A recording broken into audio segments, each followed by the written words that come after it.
Covering the ideal voltage source, जो कि electrical engineering के सेमेस्टर 1 के एग्जाम में 2 मार्क्स में ज़रूर आता है। तो इसका डेफिनेशन होगा the source resistance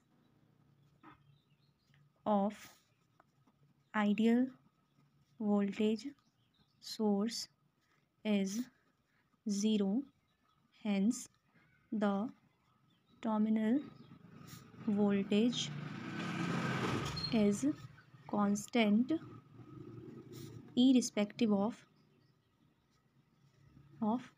load current. Okay, दूसरा डेफिनेशन होगा ideal current source. Ideal current source में क्या है?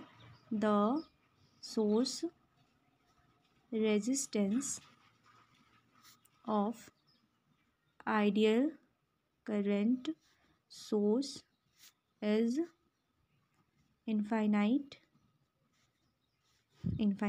बस उसके बाद में इसमें कुछ डायग्राम से बनाने होते हैं। तो आइडियल वोल्टेज सोर्स में हम ये डायग्राम बनाते हैं दैट ये हो गया प्लस माइनस, राइट। और इसको ही हम ऐसे भी बना सकते हैं, तो इसको ही बनाएंगे। और उसके बाद इसका कैरेक्टरिस्टिक एक डायग्राम आता है ऐसा यहाँ पे VS VT के बराबर होता है और ये करंट होता है। और सेम इसमें भी वैसे आते हैं, इसमें सोर्स रेजिस्टेंस लगा देते हैं, ठीक है। और इसमें भी ऐसे यहाँ पे भी IS is equals to IT and this is voltage. So this is our whole answer. Active and passive elements is also important question of electrical engineer, जो कि 2 मार्क्स में आता है। सो हम इसको जल्दी जल्दी डिफाइन कर लेते हैं। तो हम पहले एक्टिव को डिफाइन करते हैं।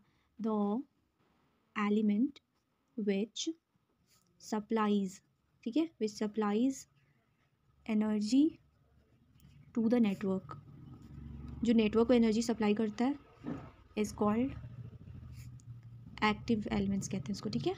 इसका जो एग्जांपल होता है वैसा हो सकता है जो सप्लाई करता है, तो बैटरी एनर्जी को सप्लाई करता है, राइट। और जनरेटर भी एनर्जी को सप्लाई करता है, तो इसका एग्जांपल ये हो गया। अब आते हैं पैसिव पे।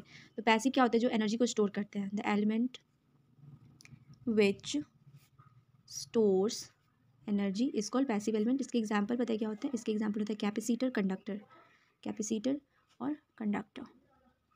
That's all. ये 2 मार्क्स में आएंगे, डेफिनेटली आएंगे सेक्शन ए में। So you have to cover it and get the 2 marks. All the best.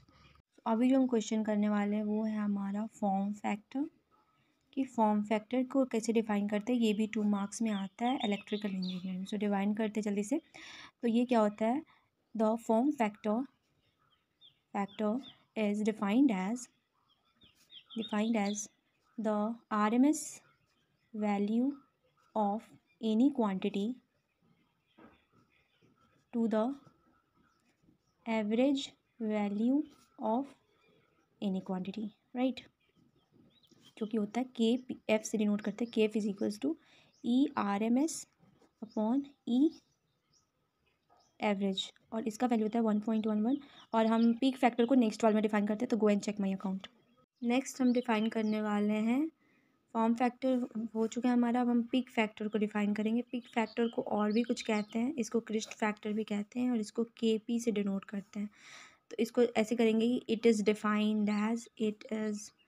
Defined as the ratio of maximum value